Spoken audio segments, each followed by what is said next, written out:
ಶ್ರೀ ತರಳಬಾಳು ಜಗದ್ಗುರು ವಿದ್ಯಾಸಂಸ್ಥೆ ರಿಜಿಸ್ಟರ್ ಸರಿಗೆರೆ. ಶ್ರೀ ತರಳಬಾಳು ಜಗದ್ಗುರು ಡಾಕ್ಟರ್ ಶಿವಮೂರ್ತಿ ಶಿವಾಚಾರ್ಯ ಮಹಾಸ್ವಾಮಿಗಳವರ ಪಾದಕಮಲಗಳಿಗೆ ಭಕ್ತಿಪೂರ್ವಕವಾಗಿ ಪ್ರಣಾಮಗಳನ್ನು ಸಲ್ಲಿಸುತ್ತಾ, ವಿದ್ಯಾರ್ಥಿಗಳೇ, ಹುಬ್ಬಳ್ಳಿಯ ಕುಣಕಲ್ನಲ್ಲಿ ಆರ್.ಕೆ. ಕುಕಾಟ ಪ್ರೌಢಶಾಲೆಯು ಶ್ರೀ ಸಂಸ್ಥೆಯ ಆಶ್ರಯದಲ್ಲಿ ನಡೆಯುತ್ತಿದೆ. ಅಲ್ಲಿ ನಾನು Shri Shivakumara Gowda BG, head master, R K. Kukata high school Unkal, ಇಲ್ಲಿ ನಾನು ಮುಖ್ಯೋಪಾಧ್ಯಾಯನಾಗಿ ಕೆಲಸ ಮಾಡ್ತಿದ್ದೀನಿ. Dear students, today I am going to deal with a 10th standard second language English. In this video, let us learn about the first lesson, A Hero, which was written by R.K. Narayan. Before going to start the lesson, it is very important to know about the author. Let us look about the author.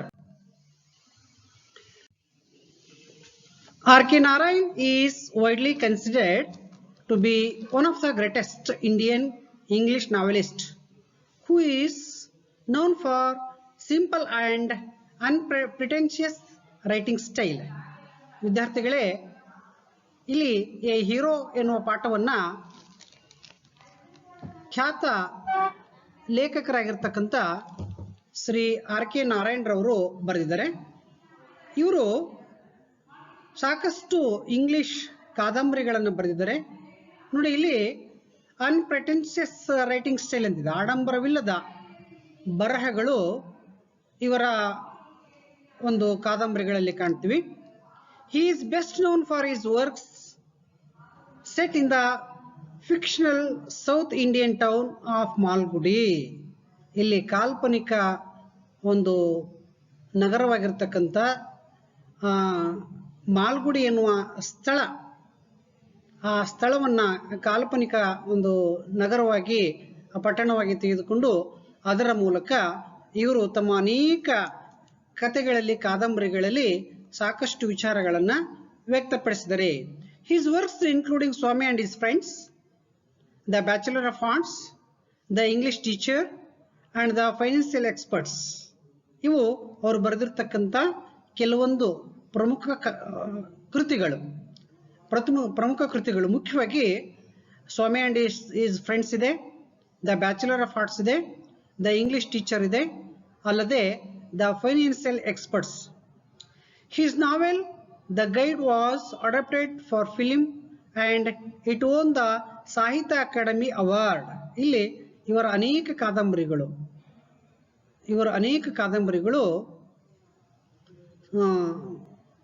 Film ಅಂದರೆ ಚಲನಚಿತ್ರವಾಗಿ ಮಾರ್ಪಾಟು ಆಗಿದ್ದಾವೆ. ಅಲ್ಲದೆ ಅವರಿಗೆ ಸಾಹಿತ್ಯ academy ಪ್ರಶಸ್ತಿ ಕೂಡ ಲಭಿಸಿದೆ.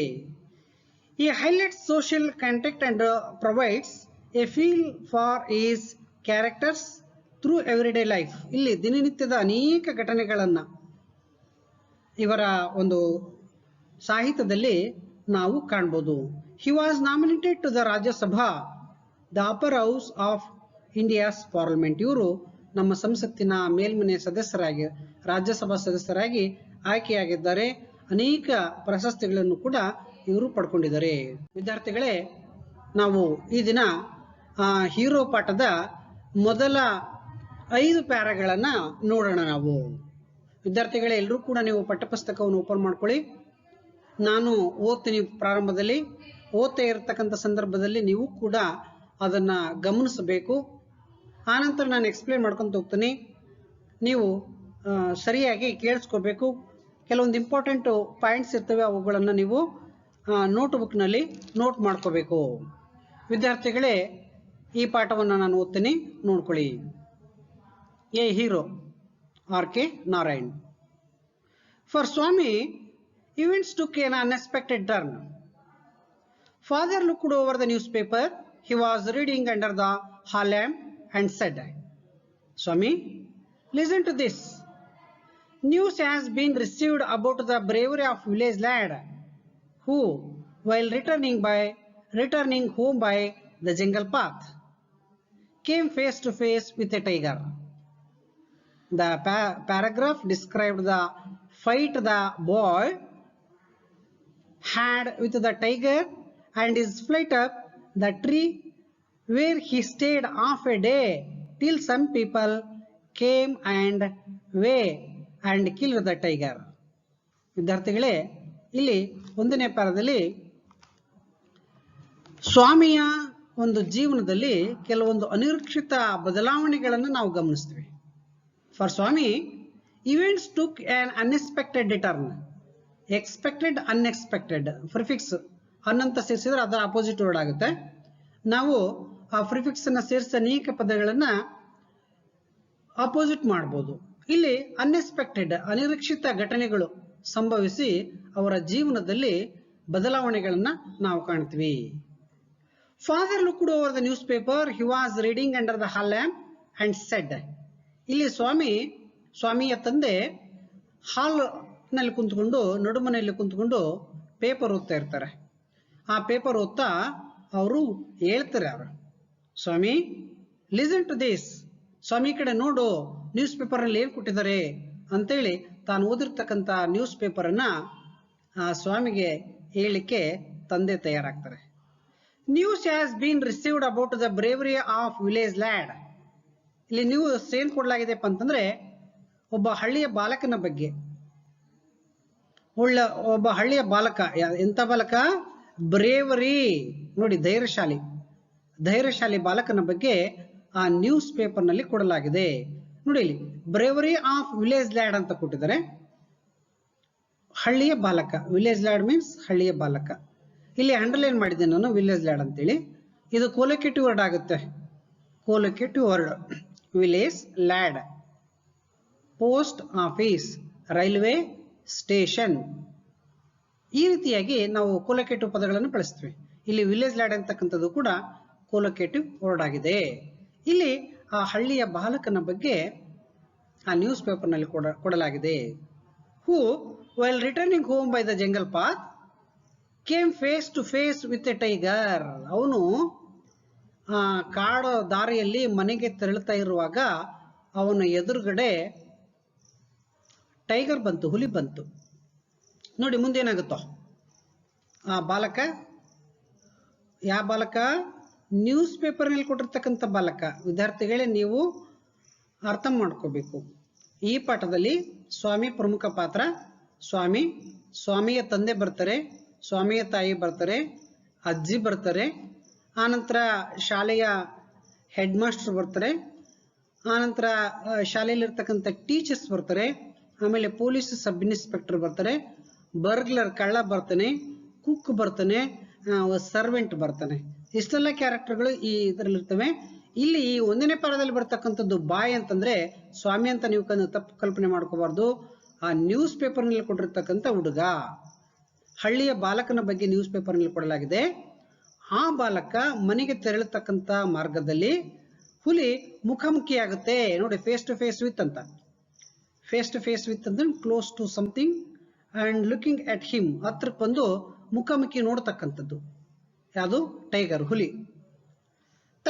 The paragraph describe the fight the boy had the tiger and his flight the tree. ನೋಡಿ, ಇಲ್ಲಿ ಈ ಪ್ಯಾರಾಗ್ರಾಫ್ ಏನು ಡಿಸ್ಕ್ರೈಬ್ ಮಾಡತ್ತಪ್ಪ ಅಂತ, ವಿವರಣೆ ಕೊಡ್ತಪ್ಪ ಅಂತಂದ್ರೆ, ಆ ಬಾಲಕ ಹೋರಾಡ್ಲಿಕ್ಕೆ ಪ್ರಯತ್ನ ಪಡ್ತಾನೆ. ಸಂಪೂರ್ಣವಾಗಿ ಅವನೇ ಹೋರಾಡಿ ಹುಲಿಯನ್ನು ಕೊಲ್ಲಲ್ಲ, ಅವನು ಹೋರಾಡ್ಲಿಕ್ಕೆ ಪ್ರಯತ್ನ ಪಡ್ತಾನೆ. ಆಗದಿದ್ದ ಸಂದರ್ಭದಲ್ಲಿ ಅವನು ಮರ ಏರ್ ಕೂಡ್ತಾನೆ. ಫ್ಲೈಟ್ ಅಪ್ ಅಂದ್ರೆ ಮರ ಏರ್ ಕೂಡ್ತ ಮೇಲೆ ಕುಳ್ತಕ್ಕಂಥ. ಇಲ್ಲಿ ಅವನು ಬಾಲಕ ಆ ಹುಲಿ ಜೊತೆ ಹೋರಾಟ ಮಾಡಿ ಅವನು ಮರವನ್ನು ಏರಿ ಕುಳಿತುಕೊಳ್ತಾನೆ. Where he stayed half a day, ಸುಮಾರು ಅರ್ಧ ದಿನಗಳ ಕಾಲ ಆ ಮರದ ಮೇಲೆ ಕಳೀತಾನೆ. Some people came that way and killed the tiger. ಇಲ್ಲಿ ಅದೇ ದಾರಿಯಲ್ಲಿ ಸಾಕಷ್ಟು ಜನರು ಬರ್ತಾರೆ. ಆಗ ಆ ಹುಲಿಯನ್ನ ಕೊಲ್ಲಿ ಆ ಬಾಲಕನನ್ನ ಸಂರಕ್ಷಣೆ ಮಾಡ್ತಾರೆ. ಇದು ಒಂದನೇ ಪ್ಯಾರಾದಲ್ಲಿ ಇರ್ತಕ್ಕಂಥದ್ದು. ಒಂದನೇ ಪ್ಯಾರಾದಲ್ಲಿ ಏನಿದೆಪ್ಪ ಅಂತಂದ್ರೆ, ಒಂದು ಪ್ರಶ್ನೆ ಬರ್ಬೋದು. ಸ್ವಾಮಿಯ ತಂದೆ ನ್ಯೂಸ್ ಪೇಪರ್ ಓದ್ತಾ ಇದ್ರು, ಆ ನ್ಯೂಸ್ ಪೇಪರ್ದಲ್ಲಿ ಯಾವ ಸಮಾಚಾರವನ್ನು ಕೊಡಲಾಗಿದೆ ಅಂತ ಕೇಳ್ಬೋದು. ಒಂದನೇ ಪ್ರಶ್ನೆ, ನ್ಯೂಸ್ ಪೇಪರ್ ನಲ್ಲಿ ಯಾವ ಸಮಾಚಾರ ಕೊಡಲಾಗಿದೆ ಅಂದ್ರೆ ಬ್ರೇವರಿ ಆಫ್ ವಿಲೇಜ್ ಲ್ಯಾಡ್. ಧೈರ್ಯ ಬಾಲಕನ ಒಂದು ಸಾಹಸದ ಕಥೆಯನ್ನು ಕೊಡಲಾಗಿದೆ. ಆ ಧೈರ್ಯ ಬಾಲಕ ಏನ್ ಮಾಡ್ತಾನೆ, ಹುಲಿ ಜೊತೆ ಹೋರಾಡಲಿಕ್ಕೆ ಪ್ರಯತ್ನ ಪಡ್ತಾನೆ. ಆಗದ ಸಂದರ್ಭದಲ್ಲಿ ಅವನು ಮರ ಏರ್ ಕೊಡ್ತಾನೆ. ಆಗ ಅದೇ ದಾರಿಯಲ್ಲಿ ಬರ್ತಕ್ಕಂಥ ಜನರು, ದಾರಿ ಹೋಗೋರು ಆ ಹುಲಿಯನ್ನು ಕೊಂದ ಮೇಲೆ ಅವನು ಮರದಿಂದ ಕೆಳಗಿಳಿತಾನೆ. ವಿದ್ಯಾರ್ಥಿಗಳೇ, ನಾವು ಮುಂದಿನ ಪ್ಯಾರಕ್ಕೆ ಹೋಗೋಣ. After reading it through, father looked at Swami fixedly and asked. ನೋಡಿ, ಕಂಪ್ಲೀಟ್ ಓದಿದ ನಂತರ ಯಾರು, ಸ್ವಾಮಿಯ ತಂದೆ ಆ ಪೇಪರ್ನ ಸಂಪೂರ್ಣವಾಗಿ ಓದಿದ ನಂತರ ನೋಡಿ, ರೀಡಿಂಗ್ ಇಟ್ ಥ್ರೂ ಅಂತಿದೆ. Reading it through means reading it from the beginning to the end. ಪ್ರಾರಂಭದಿಂದ ಕೊನೆಯವರೆಗೂ ಕೂಡ ಆ ನ್ಯೂಸ್ ಪೇಪರ್ ಓದಿದ ನಂತರ ಆ ಸ್ವಾಮಿಯ ತಂದೆ ಸ್ವಾಮಿಯ ಹತ್ರ ನೋಡಿ ಕೇಳ್ತಾನೆ. ಏನಂತ ಕೇಳ್ತಾನೆ? ಸ್ವಾಮಿ ಫಿಕ್ಸ್ಡ್ಲಿ, ನೇರವಾಗಿ ದಿಟ್ಟಿಸಿ ನೋಡ್ತಾನೆ. And asked, what do you say to that ಅಂತ ಕೇಳ್ತಾನೆ. ಅದ್ರ ಬಗ್ಗೆ ನೀನೇನು ಹೇಳ್ತೀಯಾ? What do you say to that, ಅದಕ್ಕೆ ನೀನೇನು ಹೇಳ್ತೀಯ? ಅದಕ್ಕೆ ಯಾವುದಕ್ಕೆ? ಆ ಬಾಲಕ ಹುಲಿ ಜೊತೆ ಹೋರಾಡಿರ್ತಕ್ಕಂಥದ್ದನ್ನು ಕುರಿತು ಆ ಸ್ವಾಮಿಯ ತಂದೆ ಸ್ವಾಮಿಯನ್ನ ಕೇಳ್ತಾನೆ. ಇದ್ರ ಬಗ್ಗೆ ನೀನೇನು ಹೇಳ್ತೀಯಾ? ಆಗ ಸ್ವಾಮಿ ಮಾತಾಡ್ತಾನೆ. Swami said, I think he must have been a very strong and grown up person, not a boy at all. ನೋಡಿ, ಇದನ್ನ ರೀಡಿಂಗ್ ಕ್ಯಾಲೆಂಡರ್ ಮಾಡಿದ್ದೀನಿ. ಇದನ್ನ ಎಕ್ಸ್ಟ್ರಾಕ್ಟ್ ಕೇಳ್ಬೋದು. ಎಕ್ಸ್ಟ್ರಾಕ್ಟ್ ಕೇಳೋದ್ರಿಂದ ಇದನ್ನ ರೀಡಿಂಗ್ ಕ್ಯಾಲೆಂಡರ್ ಮಾಡಿದ್ದೀನಿ ನಾನು. ಆದ್ರಿಂದ ನೀವು ಇಂತಹ ಸಂದರ್ಭದಲ್ಲಿ ನೀವು ಕೂಡ ಪೆನ್ಸಿಲಿನಿಂದ ಆ ಲೈನ್ ಅನ್ನ ಅಂಡರ್ಲೈನ್ ಮಾಡ್ಕೋಬೇಕು. ಹೌದು, ಈಗ ಸ್ವಾಮಿ ಅದರ ಬಗ್ಗೆ ಏನ್ ಹೇಳ್ತಾನಪ್ಪ ಅಂತಂದ್ರೆ, I think he must have been a very strong and grown up person. ನನ್ನ ಯೋಚನೆ, ನನ್ನ ಪ್ರಕಾರ ಆ ಹುಡುಗ ಬಾಲಕ ಆಗಿರ್ಲಿಕ್ಕೆ ಸಾಧ್ಯ ಇಲ್ಲ. ಅವನು very strong and grown up person, ಬಲಿಷ್ಠ ವ್ಯಕ್ತಿ ಆಗಿರ್ಬೇಕು, ಇಲ್ಲ ಬೆಳೆದಿರ್ತಕ್ಕಂಥ ವ್ಯಕ್ತಿ ಆಗಿರಬಹುದು. Not a boy at all, ಬಾಲಕ ಆಗಿರ್ಲಿಕ್ಕೆ ಸಾಧ್ಯನೇ ಇಲ್ಲ. ಬಾಲಕ ಹುಲಿ ಜೊತೆ ಹೋರಾಡ್ಲಿಕ್ಕೆ ಸಾಧ್ಯ ಇಲ್ಲ. ಅವನು ಬೆಳೆದು ದೊಡ್ಡನಾಗಿರ್ಬೇಕು ಅಥವಾ ವೆರಿ ಸ್ಟ್ರಾಂಗ್ ಅಪ್ ಪರ್ಸನ್ ಆಗಿರ್ಬೇಕು. Strong, weak, opposite words. ಇಲ್ಲಿ ವೆರಿ ಸ್ಟ್ರಾಂಗ್ ಅಂತ ಕೊಟ್ಟಿದ್ದಾರೆ. ಅತ್ಯಂತ ಬಲಿಷ್ಠ ವ್ಯಕ್ತಿ ಆಗಿರ್ಬೇಕು ಮತ್ತು ಬೆಳೆದಿರ್ತಕ್ಕಂಥ ವ್ಯಕ್ತಿ ಆಗಿರ್ಬೇಕು. ಅವನು ಬಾಲಕ ಆಗಿರ್ಲಿಕ್ಕೆ ಸಾಧ್ಯನೇ ಇಲ್ಲ. How could a bye fight A tiger?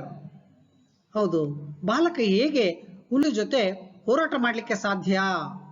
ಹೌದು, ಇದು ಸತ್ಯನೇ. ಇದು ಯಾಕಪ್ಪ ಅಂತಂದ್ರೆ ಒಬ್ಬ ಬಾಲಕ ಹುಲಿ ಜೊತೆ ಹೋರಾಡ್ಲಿಕ್ಕೆ ಸಾಧ್ಯ ಇಲ್ಲ. ಅದೇ ಪ್ರಶ್ನೆಯನ್ನ ಇಲ್ಲಿ ನ್ಯೂಸ್ ಪೇಪರ್ನಲ್ಲಿರ್ತಕ್ಕಂಥ ಬಾಲಕನನ್ನ ಸಮರ್ಥನೆ ಮಾಡಿಕೊಂಡು ಇಲ್ಲಿ ಸ್ವಾಮಿ ಕೇಳ್ತಾನೆ ತಂದೆಗೆ. How could a boy fight a tiger? ನೋಡಿ, ಇದನ್ನು ಕೂಡ ಎಕ್ಸ್ಟ್ರಾಕ್ಟ್ ಕೇಳ್ಬೋದು. ಇಲ್ಲಿರ್ತಕ್ಕಂಥ ಬಹುತೇಕ ಶಬ್ದ ವಾಕ್ಯಗಳು. How could a boy fight a tiger? A boy refers to newspaper boy. ಅಲ್ಲಿ ನ್ಯೂಸ್ ಪೇಪರ್ನಲ್ಲಿ ಕೊಟ್ಟಿರ್ತಕ್ಕಂಥ ಬಾಲಕ. ಇಲ್ಲಿ ನಾವು ಮೇಲಿನ ಅಂಡರ್ಲೈನ್ ಮಾಡಿರ್ತಕ್ಕಂಥ ವಾಕ್ಯದಲ್ಲಿ ನೋಡಿ, I refers to Swami. I think he must have been a very strong and grown up person. I refers to Swami. He refers to a boy who fought with a tiger. ನೋಡಿ, ಯಾರು ಹುಲಿ ಜೊತೆ ಹೋರಾಟ ಮಾಡಿರ್ತಾನಲ್ಲ ಆ ಬಾಲಕ. ಹೌದು, ಅದರ ಬಗ್ಗೆ ಹೇಳಾಗ್ತದೆ. ಓಕೆ ವಿದ್ಯಾರ್ಥಿಗಳೇ, ಮುಂದಿನ ನೋಡೋಣ. You think you are wiser than the newspaper? Father sneered. ಇಲ್ಲಿ ಫಾದರು, ಸ್ವಾಮಿಯ ತಂದೆ, ವ್ಯಂಗ್ಯ ಮಾತನಾಡುವ ರೀತಿಯಲ್ಲಿ ನೋಡಿ, ಇಲ್ಲಿ ಸ್ನೀರ್ ಅಂತ ಕೊಟ್ಟಿದ್ದಾರೆ. ಕೆಳಗಡೆ speaking in a very unkind way ಅಂತ ಕೊಟ್ಟಿದ್ದಾರೆ. ನಾವು ಒಂದೊಂದ್ಸಲ ಮಾತಾಡುವಾಗ ವ್ಯಂಗ್ಯವಾಗಿ ಮಾತಾಡ್ತೀವಿ. ಇಲ್ಲಿ ತಂದೆ ಸ್ವಾಮಿಯನ್ನ ಕೇಳ್ತಾನೆ. ಏನಂತ ಕೇಳ್ತಾನೆ? ಓ, ಪೇಪರ್ನವ್ರಿಗಿಂತ ನೀನೇ ಬುದ್ಧಿವಂತನಾ? You think you are wiser than the newspaper? ನೋಡಿ, ಇಲ್ಲಿ ವೈಸರ್ ಅಂತ ಬಂತು. Wise, wiser, wisest. Degrees of comparison. Degrees of comparison. ಈ ವೈಸರ್ ಅಂತಂದ್ರೆ ಬುದ್ಧಿವಂತ. ನೀನು ಆ ಪೇಪರ್ನವರಿಗಿಂತ ಬುದ್ಧಿವಂತನ? ಇಲ್ಲಿ ಯಾರಿಗೆ ಕಂಪೇರ್ ಮಾಡಲಾಗಿದೆ? ಸ್ವಾಮಿಗೆ ಮತ್ತು ನ್ಯೂಸ್ ಪೇಪರ್ ಬರೀತಕ್ಕಂಥ ಎಡಿಟರ್ಸ್ ಕಂಪೇರ್ ಮಾಡಲಾಗಿದೆ. ವೈಸರ್ ಅಂತಕ್ಕಂಥದ್ದು ಕಂಪ್ಯಾರಿಟಿವ್ ಡಿಗ್ರಿ.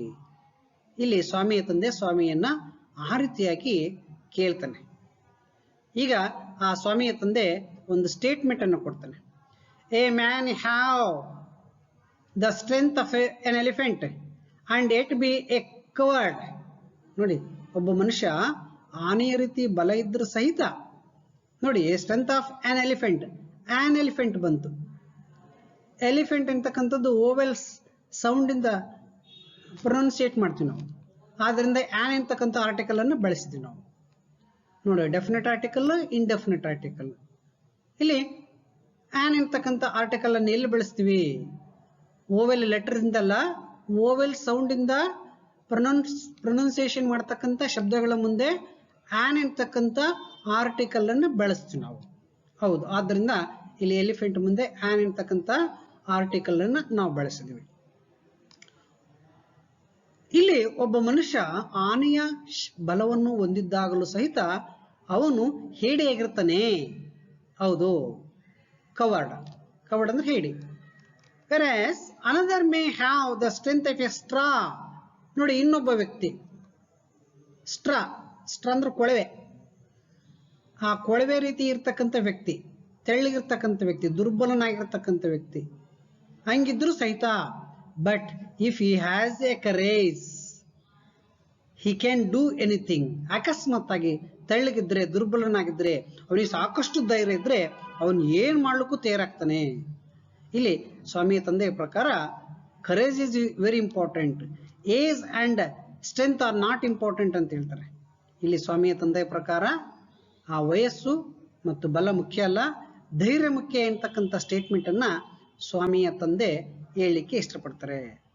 ಇಲ್ಲಿ ಕವರ್ಡ್, ಕರೇಜ್ ಅಪೋಸಿಟ್ ವರ್ಡ್ಸ್, ಹೇಡಿ ಮತ್ತು ಶೌರ್ಯ ಅಂತಕ್ಕಂಥವನ್ನ ನಾವು ಇಲ್ಲಿ ಬಟ್ ಮತ್ತು ಅಂಡ್ ಅಂತ ಬಂದು ಅವೆಲ್ಲ ಕಂಜಕ್ಷನ್. ಬಟ್ ಮತ್ತು and conjunctions the words that join the two sentences. ಎರಡು ವಾಕ್ಯಗಳನ್ನ ಅಥವಾ ಕೆಲವೊಂದು ಸಂದರ್ಭದಲ್ಲಿ ಎರಡು ಶಬ್ದಗಳನ್ನ ಸೇರಿಸ್ತಕ್ಕಂಥ ಪದಗಳನ್ನ ನಾವು ಕಂಜಕ್ಷನ್ಸ್ ಅಂತ ಕರಿತೀವಿ. If, and, but, because, for, ಸಾಕಷ್ಟು ಪದಗಳನ್ನು ನಾವು ಕಂಜಕ್ಷನ್ ಅಲ್ಲಿ ಕಾಣ್ತೀವಿ. Courage is everything, strength and age are not important. ಇಲ್ಲಿ ಸ್ವಾಮಿಯ ತಂದೆಯ ಪ್ರಕಾರ ಧೈರ್ಯನೇ ಮುಖ್ಯ, ಧೈರ್ಯನೇ ಎವ್ರಿಥಿಂಗ್, ಪ್ರತಿಯೊಂದಕ್ಕೂ ಧೈರ್ಯನೇ ಕಾರಣ. ಅಲ್ಲಿ ಸ್ಟ್ರೆಂತ್ ಮತ್ತು ಏಜ್ ನಾಟ್ ಇಂಪಾರ್ಟೆಂಟ್. ಇದನ್ನು ಕೂಡ ಅಂಡರ್ಲೈನ್ ಮಾಡ್ಕೊಳ್ಳಿ ವಿದ್ಯಾರ್ಥಿಗಳೇ. Courage is everything, strength and age are not important. ಹೌದು, ಇದು ಕೂಡ ಎಕ್ಸ್ಟ್ರಾ ಕೇಳಿದ್ರೆ ಕೇಳಬಹುದು. ಇದನ್ನ, ಈ ವಾಕ್ಯವನ್ನ ಸ್ವಾಮಿಯ ತಂದೆ ಹೇಳ್ತಾನೆ. ಯಾರಿಗೆ ಹೇಳ್ತಾನೆ? ಸ್ವಾಮಿಗೆ ಹೇಳ್ತಾನೆ. ಹೌದು, ಸ್ವಾಮಿ ಡಿಸ್ಪ್ಯೂಟೆಡ್ ದ ಥಿಯರಿ. ಇಲ್ಲಿ ಸ್ವಾಮಿಗೆ ಇದು ಒಪ್ಪಿಗೆ ಆಗಲ್ಲ. ಸ್ವಾಮಿಗೆ ಇದನ್ನ, ಈ ತತ್ವವನ್ನ ಸ್ವಾಮಿ ಒಪ್ಪಲ್ಲ. ಹೌದು, how can it be father? ಹೇಗಾಗ್ಲಿಕ್ಕೆ ಸಾಧ್ಯ? ಇದು ಹೇಗೆ ಆಗ್ಲಿಕ್ಕೆ ಸಾಧ್ಯ? Suppose I have all the courage, what could I do if a tiger should attack me? ನನಗೆ ಧೈರ್ಯ ಇದೆ, ಸಾಕಷ್ಟು ಧೈರ್ಯ ಇದೆ ನನಗೆ. ಅಕಸ್ಮಾತ್ ಆಗಿ ಹುಲಿ ನನ್ನ ಮೇಲೆ ಅಟ್ಯಾಕ್ ಮಾಡಿದ್ರೆ ನಾನು ಏನ್ ಮಾಡ್ಲಿಕ್ಕೆ ಸಾಧ್ಯ? ನನ್ನ ಹತ್ರ ಧೈರ್ಯ ಇದೆ, ನನ್ನ ಹತ್ರ ಸ್ಟ್ರೆಂತ್ ಇಲ್ಲ, ನಾನು ಗ್ರೋನ್ ಅಪ್ ಪರ್ಸನ್ ಆಗಿಲ್ಲ, ಬೆಳೆದಿರ್ತಕ್ಕಂಥ ವ್ಯಕ್ತಿನೂ ಆಗಿಲ್ಲ. ಅಕಸ್ಮಾತ್ ಆಗಿ ಹುಲಿ ನನ್ನ ಮೇಲೆ ಅಟ್ಯಾಕ್ ಮಾಡಿದ್ರೆ ನಾನು ಯಾವ ರೀತಿಯಾಗಿ ಹುಲಿ ಮೇಲೆ ನಾನು ಹೋರಾಡಲಿಕ್ಕೆ ಸಾಧ್ಯ ಎಂತಕ್ಕಂಥ ಒಂದು ಅಭಿಪ್ರಾಯವನ್ನ ತನ್ನ ತಂದೆಗೆ ಹೇಳ್ತಾನೆ. ಆಗ leave alone strength, can you prove you have a courage? ಬಿಟ್ಬಿಡೋದನ್ನ, ಆ ವಿಚಾರ ಬಿಟ್ಟೇನೆ ಬಿಡು. ನೀನು, ನಿನ್ನ ಹತ್ರ ಧೈರ್ಯ ಇದೆನಾ? You have a courage? Let me see you can sleep alone tonight in my office. ನಿನಗೆ ಧೈರ್ಯ ಇತ್ತಂದ್ರೆ ಈ ದಿನ ನನ್ನ ಆಫೀಸ್ ರೂಮ್ನಲ್ಲಿ ಏಕಾಂಗಿಯಾಗಿ ಒಬ್ಬನೇ ಮಲಗಬೇಕು. ನೋಡೋ, ನಿನ್ನಲ್ಲಿರ್ತಕ್ಕಂಥ ಧೈರ್ಯವನ್ನ ಸಾಬೀತುಪಡಿಸ್ಬೇಕು ಅಂತೇಳಿ ಆ ಸ್ವಾಮಿಯ ತಂದೆ ಸ್ವಾಮಿಗೆ ಚಾಲೆಂಜ್ ಅನ್ನು ಮಾಡ್ತಾನೆ. ರೀಡಿಂಗ್ ಇಟ್ ಥ್ರೂ ಅಂತಂದ್ರೆ reading it from the beginning to the end. Listener ಅಂದ್ರೆ speaking in a very unkind way, ಅಂದ್ರೆ ವ್ಯಂಗ್ಯವಾಗಿ ಮಾತಾಡ್ತಕ್ಕಂಥದ್ದು. ವಿದ್ಯಾರ್ಥಿಗಳೇ, ಈ ಪರದಲ್ಲಿ ಒಂದು 2-3 ಎಕ್ಸ್ಟ್ರಾಕ್ಟ್ ಕೇಳ್ಬೋದು. ಅವನ್ನೆಲ್ಲ ನೀವು ಅಂಡರ್ಲೈನ್ ಮಾಡ್ಕೊಳ್ಳಿ, ಪದೇ ಪದೇ ಓದ್ತಾ ಇರಬೇಕು, ಆಗ ಅದು ಅರ್ಥ ಆಗ್ಲಿಕ್ಕೆ ಸಾಧ್ಯ ಆಗುತ್ತೆ. ವಿದ್ಯಾರ್ಥಿಗಳೇ, ಈ ಪರದಲ್ಲಿ ಮುಖ್ಯವಾಗಿ ಸ್ವಾಮಿ ಮತ್ತು ಸ್ವಾಮಿಯ ತಂದೆಯ ಬಗ್ಗೆ ಚರ್ಚೆ ಆಗ್ತದೆ. ಏನ್ ಚರ್ಚೆ ಆಗ್ತದೆ? ಧೈರ್ಯ ಮತ್ತು ಸ್ಟ್ರೆಂತ್ ಅಂದ್ರೆ ಬಲ. ಸ್ವಾಮಿಯ ತಂದೆಯ ಪ್ರಕಾರ courage is very important, age and strength are not important. According to Swami, age and strength are important, courage is not important ಅಂತಕ್ಕಂಥ ತೀರ್ಮಾನಕ್ಕೆ ಇಬ್ರು ಬರ್ತಾರೆ. ವಿದ್ಯಾರ್ಥಿಗಳೇ, ನಾವು ಮುಂದಿನ ಪ್ಯಾರಕ್ಕೆ ಹೋಗೋಣ. A frightful proposition, Swami thought. He had always slept beside his granny in the passage, and any changes in this arrangement kept him trembling and awake all night. He hoped at first that father was only joking. He murmured weakly, "Yes," and tried to change the subject. He said very loudly and with a great deal of enthusiasm, "We are going to admit even elders in our cricket club year after. We are buying brand new bats and balls. Our captain has asked me to tell you." ಇಲ್ಲಿ ಆ ಸ್ವಾಮಿಯ ಪ್ರಕಾರ ಅದು ಭಾರಿ ಭಯಾನಕವಾಗಿರ್ತಕ್ಕಂಥ ಸಲಹೆ ಆಗಿತ್ತು. ಏನು ತಂದೆ ಇವನು ಚಾಲೆಂಜ್ ಮಾಡಿದ್ರಲ್ಲ, ನೀನೊಬ್ಬನೇ ಇವತ್ತು ನನ್ನ ಆಫೀಸ್ ರೂಮ್ನಲ್ಲಿ ಮಲಗಬೇಕು ಅಂತಕ್ಕಂಥ ಚಾಲೆಂಜ್ ಅನ್ನು ಮಾಡಿದ್ರಲ್ಲ. ಯಾಕೆ ಚಾಲೆಂಜ್ ಮಾಡಿದ್ರು? ಸ್ವಾಮಿಯ ಧೈರ್ಯವನ್ನ ಸಾಬೀತುಪಡಿಸ್ಲಿಕ್ಕೆ.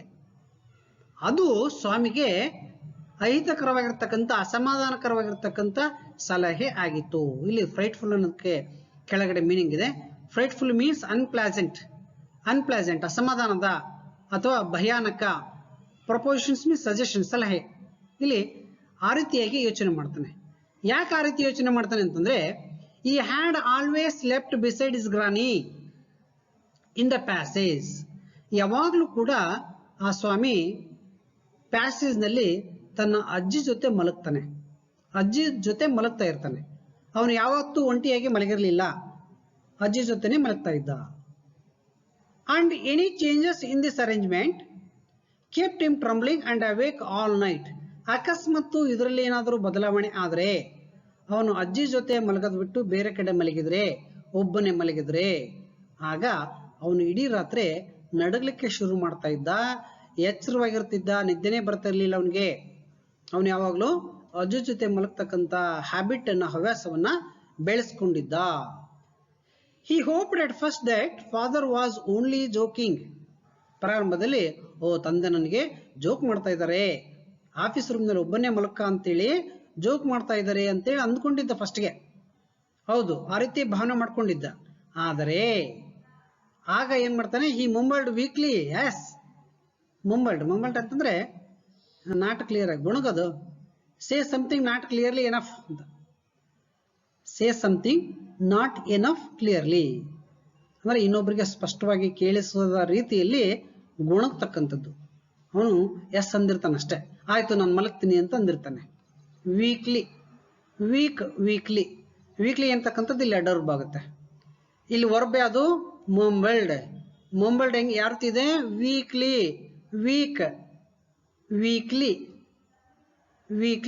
Neatly, rightly. That is A describing word.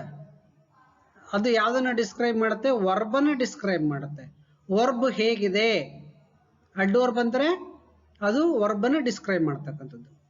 Adjective ಅದು ನೌನನ್ನ ಡಿಸ್ಕ್ರೈಬ್ ಮಾಡುತ್ತೆ. ಹೌದು, ಕನ್ನಡದಲ್ಲಿ ನಾಮವಿಶೇಷಣ ಮತ್ತು ಕ್ರಿಯಾ ವಿಶೇಷಣ ಅಂತ ಕರಿತೀವಿ. ನಾಮಪದವನ್ನ ವಿವರಿಸ್ತಕ್ಕಂಥದ್ದು ನಾಮವಿಶೇಷಣ, ಕ್ರಿಯೆಯನ್ನ ವಿವರಿಸ್ತಕ್ಕಂಥದ್ದು ಕ್ರಿಯಾ ವಿಶೇಷಣ. ಇಲ್ಲಿ ಇಂಗ್ಲಿಷ್ನಲ್ಲಿ ನೌನನ್ನ ಡಿಸ್ಕ್ರೈಬ್ ಮಾಡ್ತಕ್ಕಂಥದ್ದು ಅಡ್ಜೆಕ್ಟಿವ್, ವರ್ಬನ್ನ ಡಿಸ್ಕ್ರೈಬ್ ಮಾಡ್ತಕ್ಕಂಥದ್ದು ಅಡ್ ವರ್ಬ್ ಆಗುತ್ತೆ. ಆಗ ಅವನು ಎಸ್ ಅಂದಿರ್ತಾನಷ್ಟೇ. ಈಗ ಮುಂದೆ ನೋಡಿ ಏನಾಗುತ್ತೆ, and try to change the subject. ಆ ಸಬ್ಜೆಕ್ಟ್ ಚೇಂಜ್ ಮಾಡಿ ತನ್ನ ತಂದೆಯನ್ನ ಬೇರೆ ದಿಕ್ಕಿಗೆ ತಗೊಂಡು ಹೋಗ್ಬೇಕು, ಅದನ್ನ ಮರೆಸ್ಬೇಕು, ತನ್ನೊಬ್ಬನೇ ಆಫೀಸ್ ರೂಮ್ನಲ್ಲಿ ಮಲಗ್ತಕ್ಕಂಥದ್ದನ್ನ ಚೇಂಜ್ ಮಾಡಬೇಕು ಅನ್ನೋ ನಿಟ್ಟಿನಲ್ಲಿ ಅವನು ಬೇರೆ ಸಬ್ಜೆಕ್ಟ್ಗೆ ಎತ್ತಿರ್ತಾನೆ. He said very loudly and with a great deal of enthusiasm. ನೋಡಿ, ಅವನು ಜೋರಾಗಿ, ಅತ್ಯಂತ ಉತ್ಸಾಹದಿಂದ, ಸಾಕಷ್ಟು ಆಸಕ್ತಿಯಿಂದ. ನೋಡಿ, ಇಲ್ಲಿ ಎಂಥೋಷಿಯಂ ಅನ್ನೋದಕ್ಕೆ ಕೆಳಗಡೆ ಮೀನಿಂಗು ಇಂಟ್ರೆಸ್ಟ್ ಅಂತ ಕೊಟ್ಟಿದ್ದಾರೆ. ಆಸಕ್ತಿ, ಅತ್ಯಂತ ಸಂತೋಷದಿಂದ ಜೋರಾಗಿ ಖುಷಿಯಾಗಿ ಅವನು ತನ್ನ ತಂದೆಗೆ ಹೇಳಿಕೆ ಶುರು ಮಾಡ್ತಾನೆ. ಏನಂತ ಹೇಳ್ತಾನೆ? We are going to admit even elders in our cricket club year after. ಇನ್ನು ಮುಂದೆ ನಾವು ನಮ್ಮ ಕ್ರಿಕೆಟ್ ಕ್ಲಬ್ನಲ್ಲಿ ದೊಡ್ಡವ್ರನ್ನ ಕೂಡ ಸೇರಿಸ್ಕೊಂತಿದೀವಿ. ಇದನ್ನ ಅಂಡರ್ಲೈನ್ ಮಾಡಿದ್ದೀನಿ. We are going to we refers to a cricket club members of the cricket club. ಹೌದು, we are going to admit even elders in our cricket club hereafter. ಇಲ್ಲಿಂದ ನಾವು ದೊಡ್ಡವ್ರನ್ನು ಕೂಡ ನಮ್ಮ ಕ್ರಿಕೆಟ್ ಕ್ಲಬ್ಗೆ ಸೇರಿಸ್ಕೊಂತಿದೀವಿ. We are buying brand new bats and balls. ಹೊಸ ball, bat ಮತ್ತು ಆ ಕ್ರಿಕೆಟ್ ಆಟಕ್ಕೆ ಸಂಬಂಧಪಟ್ಟಿರ್ತಕ್ಕಂಥ ಎಲ್ಲ ಆ ಸ್ಪೋರ್ಟ್ಸ್ ಐಟಮ್ಸ್ ಅನ್ನು ತಂದಿದ್ದೀವಿ. ಇನ್ನು ಮುಂದೆ ಯಾರು ಬೇಕಾದ್ರೂ ದೊಡ್ಡವರು ಕೂಡ ನಮ್ಮ ಕ್ರಿಕೆಟ್ ಕ್ಲಬ್ಗೆ ಸೇರ್ಬೋದು. Our captain has asked me to tell you. ನಮ್ಮ ಕ್ರಿಕೆಟ್ ಕ್ಲಬ್ಬಿನ ಕ್ಯಾಪ್ಟನ್ ನಿಮ್ಮ ತಂದೆ ಕೂಡ ತಿಳಿಸಿ ಅಂತ ಹೇಳಿದರೆ, ದಯವಿಟ್ಟು ಕೂಡ ನೀವು ಬರಬೇಕು, ನೀವು ಬನ್ನಿ ಜಾಯ್ನ್ ಆಗಿ ಅಂತೇಳಿ ವಿಷಯವನ್ನ ಟರ್ನ್ ಮಾಡಲಿಕ್ಕೆ, ಎಸ್ಕೇಪ್ ಆಗಲಿಕ್ಕೆ, ತಪ್ಪಿಸ್ಕೊಳ್ಳಿಕ್ಕೆ, ಅದರಿಂದ ತಪ್ಪಿಸ್ಕೊಳ್ಳಿಕ್ಕೆ ಅವನು ಏಕಾಂಗಿಯಾಗಿ ಆಫೀಸ್ ರೂಮ್ನಲ್ಲಿ ಮಲಗೋದನ್ನ ತಪ್ಪಿಸ್ಕೊಳ್ಳಿಕ್ಕೆ ಸಬ್ಜೆಕ್ಟ್ ಅನ್ನ ಬೇರೆ ಬೇರೆ ಕಡೆಗೆ ತಿರುಗಿಸ್ತಾನೆ. ವಿದ್ಯಾರ್ಥಿಗಳೇ, ಈ ಪ್ಯಾರದಲ್ಲಿ ಮುಖ್ಯವಾಗಿ ತಂದೆಯ ಸಲಹೆ ಅವನಿಗೆ ಭಯಾನಕ ಸಲಹೆ ಆಗಿತ್ತು. ಯಾಕಪ್ಪ ಅಂತಂದ್ರೆ ಅವನು ಯಾವಾಗಲೂ ಕೂಡ ಅಜ್ಜಿ ಜೊತೆ ಮಲಗ್ತಾ ಇದ್ದ. ಅಕಸ್ಮಾತ್ತಾಗಿ ಅಜ್ಜಿಯನ್ನು ಬಿಟ್ಟು ಬೇರೆ ಕಡೆ ಮಲಗಿದ್ರೆ ಇಡೀ ರಾತ್ರಿ ಎಚ್ಚರದೊಂದಿರ್ತಿದ್ದ ಮತ್ತು ನಡುಗ್ಲಿಕ್ಕೆ ಶುರು ಆಗ್ತಿದ್ದ. ಆದ್ರಿಂದ ಎಸ್ಸಂದಿರ್ತಾನೆ. ಈಗ ಅವನು ಆ ಸಬ್ಜೆಕ್ಟ್ ಅನ್ನು ಚೇಂಜ್ ಮಾಡಿ ತನ್ನ ಕ್ರಿಕೆಟ್ ಕ್ಲಬ್ನ ಬಗ್ಗೆ ಹೇಳಿಕೆ ತಯಾರಿರ್ತಾನೆ. ವಿದ್ಯಾರ್ಥಿಗಳೇ, ಮುಂದೆ ಪಾರಕ್ಕೆ ಹೋಗೋಣ. We will see about that later. Father cut in. You must sleep alone hereafter. Swami realized that the matter had gone behind his control. From a challenge, it had become a command. He knew his father's tenacity at such moments. From the first of next month, I will sleep alone, father. No, you must do it now. It is disgraceful sleeping beside granny or mother like a baby. You are in the second form and I don't like the way you are being brought up, he said, and looked at his wife, who was rocking the cradle. Why do you look at me while you say it? She asked. I hardly know anything about the boy. No, I don't mean you, said father. If you mean your mother is spoiling him, tell her so. And don't look at me, she said and turned away. ವಿದ್ಯಾರ್ಥಿಗಳೇ, ಇಲ್ಲಿ ಸ್ವಾಮಿಯ ತಂದೆಯನ್ನ ಸ್ವಾಮಿ ಬೇರೆ ದಿಕ್ಕಿಗೆ ತಿರುಗಿಸ್ಲಿಕ್ಕೆ ಪ್ರಯತ್ನ ಪಡ್ತಾನೆ. ಆದರೆ ತಂದೆ ಒಪ್ಪಲ್ಲ. We will see about the later. ಅದನ್ನ ಆಮೇಲೆ ನೋಡೋಣ. ನಿನ್ ಕ್ರಿಕೆಟ್ ಕ್ಲಬ್ಬು, ಆ ಹೊಸ ಬ್ಯಾಟು ಬಾಲು, ನಿನ್ ಕ್ರಿಕೆಟ್ ಕ್ಲಬ್ಗೆ ಸೇರೋದು, ಅದೆಲ್ಲದನ್ನು ಕೂಡ ಆಮೇಲೆ ನೋಡೋಣ. Cut in means interpreted and once, ತಕ್ಷಣ ಬರೋದು, ಸಬ್ಜೆಕ್ಟಿಗೆ ಬರೋದು. ಇಲ್ಲಿ ಆ ಸಬ್ಜೆಕ್ಟ್ಗೆ ಬಂದರು ಮತ್ತೆ father. You must sleep alone here after. ಇನ್ನು ಮುಂದೆ ನೀನು ಇಲ್ಲೇ ಮಲಗಬೇಕು. ಎಲ್ಲಿ ಮಲಗಬೇಕು? ನನ್ನ ಆಫೀಸ್ ರೂಮ್ನಲ್ಲೇ ಮಲಗಬೇಕು. Swami realise that the matter had gone behind his control. ಈಗ ಸ್ವಾಮಿ ಅಂದ್ಕೊಂತಾನೆ, ಇದು ನನ್ನ ಕಂಟ್ರೋಲ್ ತಪ್ಪು ಹೋಗಿದೆ. ಅವನಿಗೆ ಜ್ಞಾನೋದಯ ಆಗತ್ತೆ. ನನ್ನನ್ನ ಬಿಡಲ್ಲ ತಂದೆ. ನನ್ನ ತಂದೆ ನನ್ನನ್ನ ಒಬ್ಬನನ್ನೇ ಆ ಆಫೀಸ್ ರೂಮ್ನಲ್ಲಿ ಮಲಗಿಸ್ಲಿಕ್ಕೆ ತಯಾರಿದ್ದಾರೆ ಅಂತೇಳಿ ಅವನು ಅರ್ಥ ಮಾಡ್ಕೊಂತಾನೆ. From a challenge it had become a command. ತಂದೆ ಏನ್ ಮಾಡಿದ್ರು? ಮುಂಚಿತವಾಗಿ ಚಾಲೆಂಜ್ ಮಾಡಿದ್ರು. ಆದ್ರೆ ಈಗ ಕಮ್ಯಾಂಡ್ ಮಾಡ್ತಾ ಇದಾರೆ, ಮಾಡಲೇಬೇಕು ಅಂತಕ್ಕಂಥದ್ದು. ಹೌದು. He knew his father's tenacity at such a moment. ಇಲ್ಲಿ ತಂದೆಯ ಉದ್ದೇಶ ನೋಡಿ. ಇಲ್ಲಿ ಟೆನಾಸಿಟಿ ಅನ್ನೋದು ಕೆಳಗಡೆ ಮೀನಿಂಗ್ ಇದೆ. ಟೆನಾಸಿಟಿ ಮೀನ್ಸ್ ಡಿಟರ್ಮಿನೇಷನ್, ದೃಢತೆ, ಉದ್ದೇಶ, ಗುರಿ.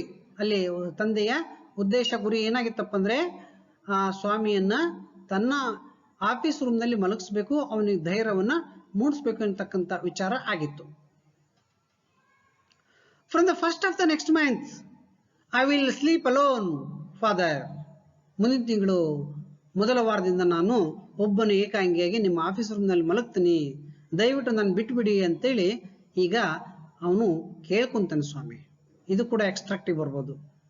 From the first of the next month I will sleep alone father. I refers to Swami. ಯಾರಿಗೆ ಹೇಳ್ತಾರೆ? ಸ್ವಾಮಿ ತಂದೆಗೆ ಹೇಳ್ತಾರೆ. ಹೌದು, ಮುಂದಿನ ತಿಂಗಳು ಮೊದಲ ವಾರದಿಂದ ಬೇಕಾದ್ರೆ ನಾನು ಮಲಗ್ತೀನಿ, ಈಗ ನನ್ನನ್ನು ಬಿಟ್ಬಿಡು. No, you must do it now. No, ಇಲ್ಲ, ಸಾಧ್ಯನೇ ಇಲ್ಲ. ನೀನು ಈಗನೇ ಇವತ್ತೇ ನೀನು ನನ್ನ ಆಫೀಸ್ ರೂಮ್ನಲ್ಲಿ ಮಲಗಬೇಕು. It is disgraceful sleeping beside granny or mother like a baby. ನೋಡಿ, ಇದು ಅಪಮಾನಕರ. ಸಣ್ಣ ಮಗುವಿನ ರೀತಿಯಲ್ಲಿ ನೀನು ಅಜ್ಜಿ ಜೊತೆ ಮತ್ತು ತಾಯಿ ಜೊತೆ ಮಲಗ್ತಕ್ಕಂಥದ್ದು ಇದು ಅಪಮಾನಕರ. ಆದ್ದರಿಂದ ಅಲ್ಲಿ ಬಿಡ್ಬೇಕು ನೀನು. You are in the second form. ನೋಡಿ, ನೀನು ಈಗಾಗಲೇ ಸೆಕೆಂಡ್ ಸ್ಟೇಜ್ ಬಂದಿದೆಯಾ? ನೋಡಿ, ಸೆಕೆಂಡ್ ಫಾರ್ಮ್ ಅಂತಕ್ಕಂಥದ್ದು ಅವಾಗ ಇತ್ತು ಮುಂಚೆ. ಇಲ್ಲಿ ಕೆಳಗಡೆ ಕೊಟ್ಟಿದ್ರೆ 7th standard during the British time ಅಂತೇಳಿ. ಬ್ರಿಟಿಷರ ಕಾಲದಲ್ಲಿ 7ನೇ ತರಗತಿಗೆ ಬಂದರೆ ಅವನು ಸೆಕೆಂಡ್ ಫಾರ್ಮ್ನಲ್ಲಿ ಇದ್ದಾನೆ ಅಂತಕ್ಕಂಥ ಒಂದು ಸ್ಟೇಜ್ ಇತ್ತು ಅವಾಗ. ಈಗ ನಾವು ಪ್ರೈಮರಿ, ಹೈಸ್ಕೂಲು, ಡಿಗ್ರಿ ಕಾಲೇಜ್ ಅಂತ ಯಾವ ರೀತಿ ಹಂತ ಮಾಡಿದ್ದೆವು, ಅಲ್ಲಿ ಬ್ರಿಟಿಷ್ ಕಾಲದಲ್ಲಿ first form, second form, third form ಅಂತ ಇತ್ತು. ಈಗ ಮೋಸ್ಟ್ಲಿ ಆಗ 7th ಸ್ಟ್ಯಾಂಡರ್ಡ್ನಲ್ಲಿ ಇದ್ನ ಅಂತ ಕಾಣುತ್ತೆ ಸ್ವಾಮಿ. ಹೌದು, ನೀನು ಇಷ್ಟು ಬೆಳೆದು ದೊಡ್ಡ ಮಗ ಆಗಿದೆಯಾ, ನೀನು ಅಜ್ಜಿ ಜೊತೆ ಮತ್ತು ತಾಯಿ ಜೊತೆ ಮಲಗ್ತಕ್ಕಂಥದ್ದು ಅಪಮಾನಕರ ಅಂತೇಳಿ ಹೇಳ್ತಾನೆ.